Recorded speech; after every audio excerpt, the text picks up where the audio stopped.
Hi everyone, welcome to SurrTalks. So this is going to be a new podcast about skincare, health, the beauty industry, and anything related to those. And first and foremost, we'll introduce ourselves, so you can start. I'm Usha, founder of Surasa. I have over 25 years of experience as a pharmaceutical scientist. I also am an Ayurvedic practitioner. My name is Rajita. I work on marketing for our skincare company, Surasa. Other than that, I also work as a software engineer. But yeah, so I'm going to bring a perspective of trying to learn about these topics, about skincare, about the beauty industry, because I don't know much. So this podcast will just be about conversations and discussions about these topics to learn more. So the first episode, I wanted to talk about an article that I read on a magazine called Birdie, and it's called 6 Ancient Greek Skincare Secrets You Can Still Use Today. And we're just going to talk a little bit about it and your perspective as, a scientist and someone who has worked in this industry. To clarify, you've worked in the pharmaceutical industry and now as an Ayurvedic practitioner. Yeah. And in the realms of skincare for both. Yeah. I worked in the dermatology industry. I helped in bringing products, testing the products in the lab, and also working with the FDA when we were running clinical trials. So that's kind of experience I have, because I know about the skincare industry, because that's a very important part of what we do, and many products that we have developed in the past are for the general public also. So yeah, skincare is something I follow very closely, the industry. Yeah, that's great. So I'm going to start reading this list of these interesting Greek skincare secrets, and then we're just going to see your take on them. Okay. So the first one is use an antibacterial and healing facial honey mask. So they say one of the most common Grecian mask preparations is to mix olive oil and honey. Honey is one of the most naturally antibacterial ingredients, while olive oil is super healing. So then they have a little recipe which just has olive oil, honey, and water. And they say to apply it to your face with the paintbrush and let it sit for 10 minutes and then remove it. So they basically discuss how a lot of varieties of honey are produced in Greek beehives, and they have hydro-retentive properties, and they're clinically proven to accelerate the biosynthesis and maturation of collagen fibers. So it improves skin elasticity and roughness, and provides a velvety texture. Okay. Furthermore, honey has a high content of vitamins, amino acids, and flavonoids to provide antioxidant protection, and nourishes dry skin areas. So, yeah, that's a great recipe. I mean, honey is a known antibacterial. It's a great also prevents itchiness, dryness. Definitely also is a great rejuvenating, like they have talked about, and it is done in, I think it's also used in many other cultures as well. Ayurveda too, honey is used a lot for many of the preparations, whether it's a mask or even a regular daily moisturizer kind of thing, and also sometimes can be used as a cleanser, just to wash your face with honey, and its antimicrobial and antibacterial properties is very good, especially for people who have oily skin or are suffering with acne. Because acne is there is a bacterial component for acne, and many of the pharmaceutical skincare or many of the pharmaceutical prescribed medications, if you look at, especially for acne, are antibiotics like minocycline, erythromycin kind of based. You'll find them, and people are prescribed. They're expensive, and they're all made to kill or remove bacteria from your skin. So honey can replace, especially for those people who are looking for alternatives or are also safer ways of removing bacteria and keeping their skin clean. And as well as, even if you're suffering from acne, you would want something rejuvenating to prevent scars later down the road, or removing or for, even for people who want to reduce their wrinkles and also even getting an even skin tone. Right. Yeah. So I'm just curious. For me, when I think of honey, it seems like a sweet, like sugary substance. So in my head, it seems like the sugar would attract bacteria, and actually, it doesn't seem like it would be good for your skin, like from my first impression. So like, what is the reality of that? If it's left over, yeah, maybe, but it's not going to be left over. You're going to wash it off, so that's not a worry at all. But sugar is also a great exfoliant. So in this case, when they're mixing it with oil and they're applying it, or even when we in Ayurveda mix it in different, whether it's in powders or other herbal ingredients, it acts as an exfoliant. It's a great cleanser, so it exfoliates, removes dead skin, and so it's also rejuvenating as well. So I don't think that should be a worry at all. That's not a worry there.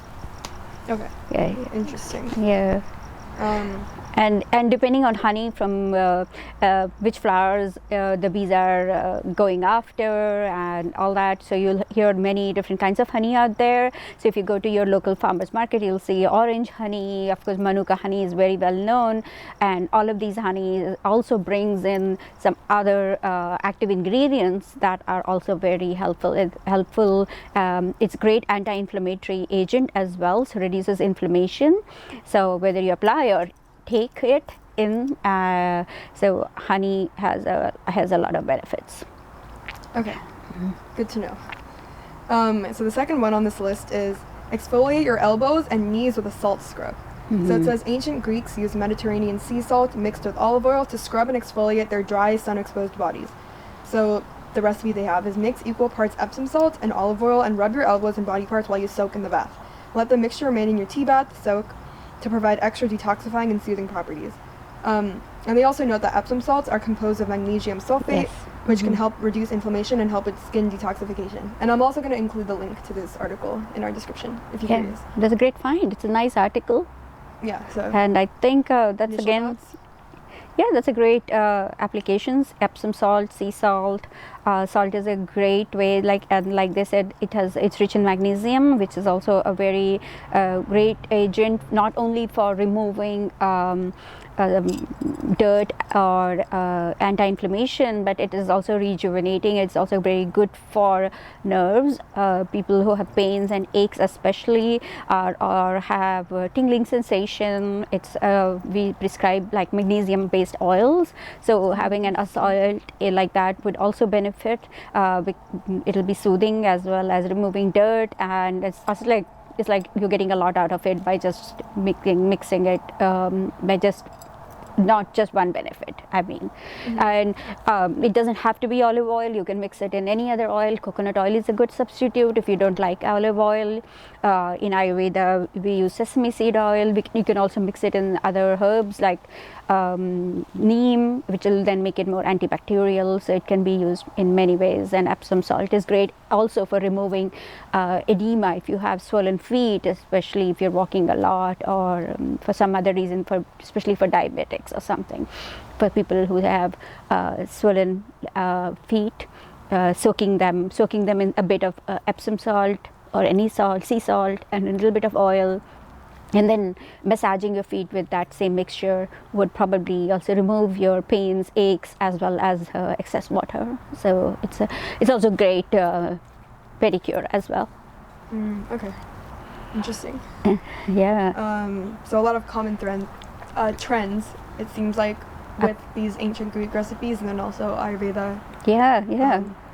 A common cultural, across different cultures. Yeah, I agree. Right. Yeah.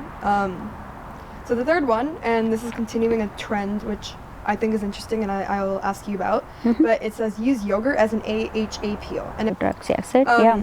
So it says ancient Greeks used one of their most common foods, yogurt, to dissolve dead skin and to tighten the pores. It's a natural form of lactic acid, so it's a natural AHA peel. Yeah. So they say add a teaspoon of olive oil to every 4 teaspoons of Greek yogurt and apply it to the face for 10 minutes. Your skin may tingle. These are the natural AHAs at work. And then remove it with a warm washcloth. So yeah, they're saying it's a long-known remedy in Greece.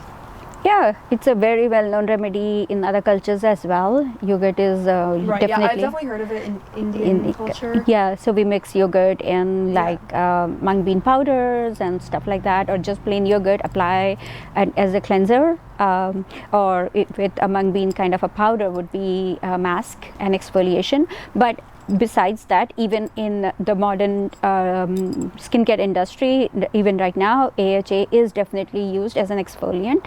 You'll see it being even recommended by many dermatologists. It is a great exfoliant to use. It's a water-based exfoliant, and lactic acid is one of them. And it's a gentle cleanser. It's also present in milk, so people can also clean their faces with just plain milk, necks especially, and it's commonly used even in other countries. Growing up, I know that we would sometimes use milk just as a cleanser, especially if you go into a polluted area, you come back and you want to just first clean it with milk. It would just remove lactic acid, would just remove all the dirts and clean up your pores and help your skin breathe, because it's very important for the skin to be healthy and breathing. So yogurt is definitely a good alternative as well. It's cooling and soothing, especially when applied externally. Yeah, I was gonna say, I saw, I think, a video with Priyanka Chopra using it for a hair mask. Yes. But that's all that I knew about it. For hair, it's also great because it also acts as a moisturizer even on the face. So just as it removes, it also moisturizes. Okay. And it's also an anti. For some odd reason, it can also control dandruff. So flaky skin, so dermatitis, if people are suffering from that. So it is it's another way, a great use of yogurt. Right. So. Yeah. So what I was noticing is that a lot of these natural ingredients that they're using in these recipes are food ingredients. So that's interesting to me, because obviously in this day and age you wouldn't think that food would be used as like a skincare product. Yeah, there is a trend here currently in the industry where what you eat is what you want to put on your body as well.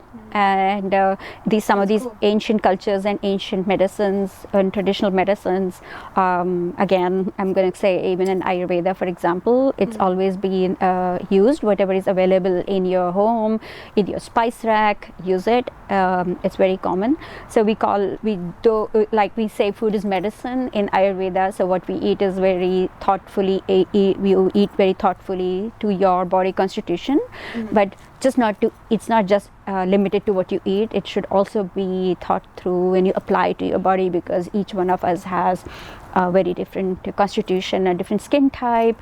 Some of us have a good normal skin, some of us have thin skin, some of us have dry skin, and also season where we live also plays an important role.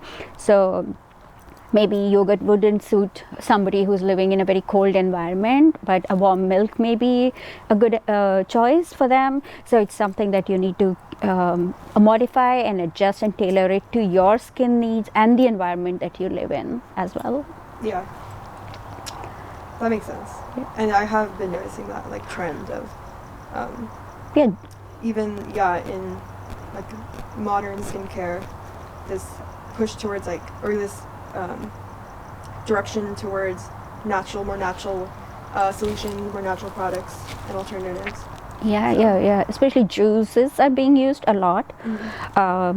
Dried juice powders, because of course you can't use fresh juice because they can't. There's a limit for long. They don't last that long. But dried juice powders are being incorporated. Dried juice powders can also be used, like say mixed up with a pomegranate powder would be a great thing to mix it in yogurt and apply as an exfoliant if somebody wanted. With sugar too, it will be more. But depending on your skin type, you would want to decide whether you want a soft scrub or a hard scrub or what you have. But these are some things that you're seeing a lot if you look around yourself. A lot of food products are being used, and even you will also start seeing food derived products as well. So like a key ingredient, like a curcumin has become very popular, which is derived out of turmeric. But you'll be seeing a lot of like polyphenols from grape juices and stuff like that are also being incorporated, just these active ingredients as well, which are isolated from these food that we eat daily. Yeah. Okay, so there are 3 more on this list that I would love to talk about and get your opinion on. Yeah. But for the sake of time, we'll end it here. So this is part 1 of examining this article on ancient Greek skincare solutions. So check out part 2 where we will discuss the rest. I believe there's some interesting stuff in here about pomegranate, for example, pomegranate extract. Wow. And also like tea, Yeah. a tea bath. I'm not sure Tea. if you're familiar with that. Yeah. We can talk more next time. Yeah. Right, but we'll save that for the next one. But thank you for watching, if you made it this far, and we look forward to seeing you in the next episode and our future talks on this channel. So thank you so much.